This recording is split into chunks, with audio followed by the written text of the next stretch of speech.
ini bukan soal bisu aja. Menikah itu toh harus melihat bibit, bebet, dan bobotnya. Di sini menceritakan soal perjuangan, kasih sayang, dan cinta. Ya, sebenarnya kisah cinta tapi dibungkus dengan action, sedikit horor. Ditambah pakai bahasa isyarat kan. Jadi ekspresinya sama emosinya harus benar-benar tersalurkan. Dan yang paling rumit dari bahasa isyarat itu adalah subjek, predikat, sama objektifnya itu suka kebalik. Kayak biasanya aja, kamu jadi anak gimana gitu.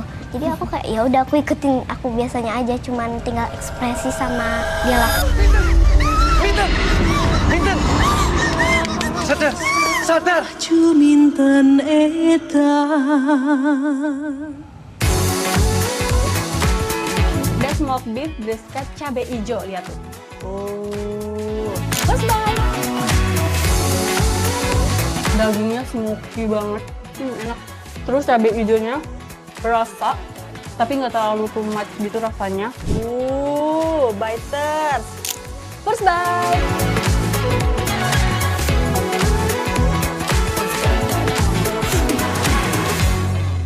Kali ini aku Tasya bareng Tisha datang ke Topas Homemade Pasta di kawasan Cilandak, Jakarta Selatan. Jadi di sini toppingnya itu ada pepperoni yang dipotong-potong, terus ada taburan kejunya juga ya. Creamy-nya itu berasa di sini. Dan yang unik adalah dia pedas, guys. Cheers!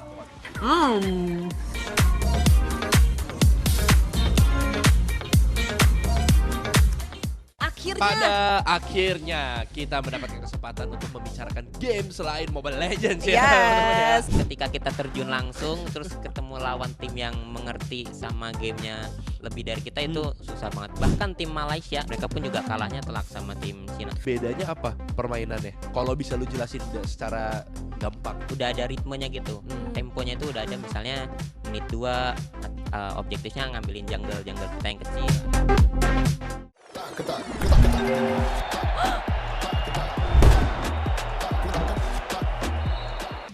Di Piala Dunia ada cerita yang tidak selalu tentang trofi, tidak selalu tentang gol, tapi tentang warisan. Dan tahun 2026 Norwegia seperti mengulang cerita lama. Tahun 1994 saat Piala Dunia digelar di Amerika Serikat, Norwegia datang dengan generasi emas mereka. 3 pemain menjadi pilar utama, Erik Thorstvedt, Alf Inge Haaland, dan Goran Sorloth. Mereka adalah wajah Norwegia di era itu, pemain-pemain yang membawa harapan negara mereka ke panggung dunia. Tapi 32 tahun kemudian sejarah seperti memutar ulang ceritanya. Bukan lagi sang ayah, tapi anak-anak mereka yang berdiri sebagai pilar Norwegia di Piala Dunia 2026. Dan yang menarik, 3 nama besar itu muncul lagi dalam generasi yang berbeda. Erling Haaland, putra dari Alf Inge Haaland, kini menjadi mesin gol utama untuk negara Norwegia. Dengan fisik kuat, kecepatan, dan insting penyelesaian akhir yang membuatnya ditakuti bek-bek dunia. Di sisi lain ada Christian Thorstvedt, putra dari Erik Thorstvedt yang mengikuti jejak sang ayah untuk membela timnas Norwegia. Dan ada Alexander Sorloth, putra dari Goran Sorloth yang juga menjadi salah satu senjata serang Norwegia. Jadi bayangin, tahun 1994 para ayah mereka membawa Norwegia ke Piala Dunia, dan tahun 2026 anak-anak mereka melanjutkan misi yang sama. Ini bukan sekedar kebetulan, dalam sepak bola ada warisan yang diturunkan. Bukan hanya nama besar, tapi juga DNA permainan, mentalitas, dan kecintaan terhadap negara.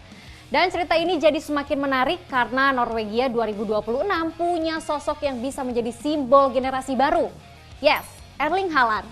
Setelah lama menunggu kembali ke panggung Piala Dunia, Norwegia akhirnya datang dengan generasi yang dianggap paling menjanjikan. Dengan kombinasi pemain muda, pengalaman, dan nama-nama yang sudah dikenal dunia. Dan mungkin inilah hal paling indah dari sepak bola, karena kadang cerita tidak berhenti di satu generasi, tapi diteruskan oleh generasi berikutnya. Dulu ayah mereka yang berjuang di Amerika Serikat, sekarang anak mereka yang membawa harapan Norwegia. Dan pertanyaannya sekarang, apakah generasi Haaland, Thorstvedt, dan Sorloth bisa membuat sejarah yang lebih besar dari para ayah mereka? Karena di Piala Dunia, waktu bisa berputar, tapi mimpi sebuah negara selalu diturun generasikan.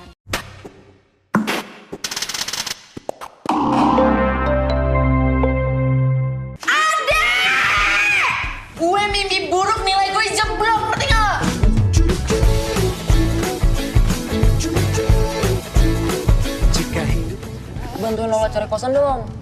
Kita ambil kamarnya 6-6 ya. Nyari temennya yang asik-asik aja ya. Ini si racun sini.